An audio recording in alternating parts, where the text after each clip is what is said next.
48 laws of power. Law number 8, 8वें law पे हम बात करने वाले हैं। ये लॉ आपकी काफ़ी मदद कर सकता है एक अच्छा पर्सन बनने में और ग्रो करने में, लेकिन अगर आप इसको पॉजिटिव वे में लोगे तो ठीक है। और इसका जो मेन जो पर्पस है वो 48 लॉज ऑफ पावर का है, पावर हासिल करना।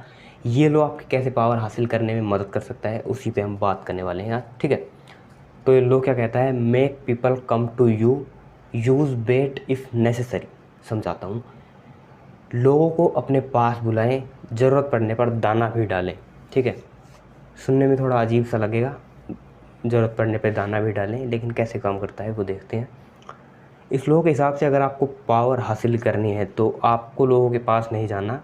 लोग अगर आपके पास आने लगते हैं तो ऑटोमेटिक ही आपके पास पावर आ जाती है।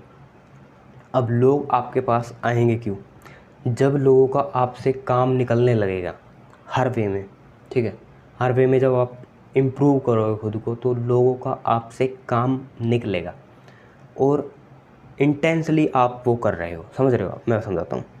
देखो, जब एक बंदे से किसी का काम निकलता है तो वो ऑटोमेटिक उसके पास जाता है, लेकिन जैसे मैं हूँ, अब मेरे पास कोई किसी काम के लिए आएगा, अगर मुझे उसका मतलब अगर वो चीज़ इंटेंसली नहीं है, मैं चाहता नहीं हूँ कि वो मेरे पास आए और तब वो आ रहा है, ये एक बिल्कुल ही डिफरेंट पर्सपेक्टिव होगा। लेकिन अगर मैं चाहता हूँ कि वो मेरे पास आए और वो आ रहा है मेरे पास क्योंकि उसको कुछ काम है और मैं दाना भी डाल रहा हूँ, तो ये पावर का लॉ में काम करता है, ठीक है। अब समझाता हूँ।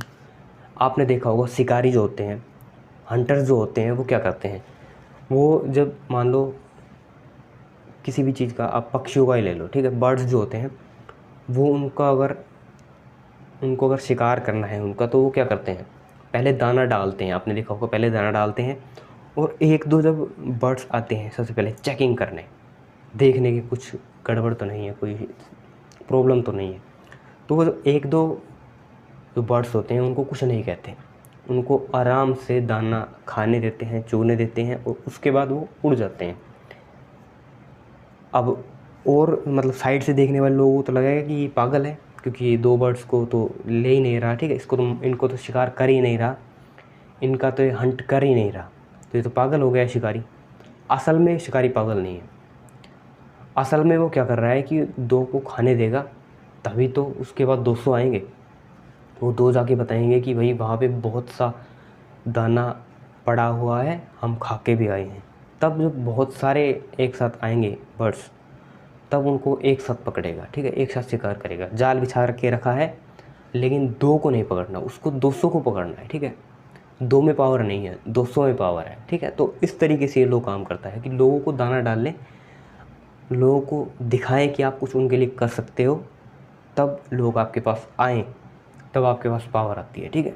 और आपने देखा होगा कि लोग गांव वगैरह में, आपने देखा होगा कि जो मुखिया होते हैं उनके पास पावर होती है। क्यों? कि जब भी कोई प्रॉब्लम आती है गांव में तो वो मुखिया के पास जाते हैं, ठीक है। पंच हो गया, सरपंच हो गया, तो मुखिया के पास जाते हैं। तो मेन पावर ये, मैं आपको मुखिया बनने की या सरपंच बनने की नहीं कह रहा हूँ, मैं इसको अब पॉजिटिव वे में आप कैसे अपने एवरीडे लाइफ में यूज़ कर सकते हो ताकि आप ग्रो कर पाओ और एक अच्छे पर्सन बन पाओ, उसमें बात करते हैं। आप क्या कर सकते हो? आप हर फील्ड में, चाहे वो पैसे कमाने की फील्ड हो, रिलेशनशिप की फील्ड हो, हेल्थ वाली फील्ड हो, किसी हर फील्ड में आपको अच्छी से नॉलेज और शिक्षा हासिल करनी है, ठीक है। नॉलेज आपको होनी चाहिए हर फील्ड की, और नॉलेज सिर्फ इसलिए नहीं कि आपको दूसरों को दिखाना है, नॉलेज आपको जेन्युइन नॉलेज होनी चाहिए। जब आपके पास नॉलेज होगी और साथ में आप काम भी ऐसे ही करोगे तो ऑटोमेटिकली आपके पास पावर आती है। क्योंकि जब आपके पास काफ़ी चीज़ों की नॉलेज होती है तो लोग आपके पास आपसे सलाह लेने भी आते हैं और वैसे भी मेंटरशिप के लिए भी आते हैं, ठीक है। तो ऑटोमेटिकली आपके पास पावर आ जाती है। तो ये 48 लॉज ऑफ पावर का 8th लॉ है। ऐसे ही हम सारे लॉ पे वीडियो बनाने वाले हैं और एक मैं कंप्लीट वीडियो भी बनाऊंगा, एक ही टेक में 1-2 घंटे की वीडियो बनेगी जिसमें सारे लॉ कवर हो जाएंगे बुलेट्स पॉइंट की तरह, ठीक है। तो ये था 48 लॉज ऑफ पावर का लॉ नंबर 8। लोगों को अपने पास बुलाएं, ज़रूरत पड़ने पर दाना भी डालें।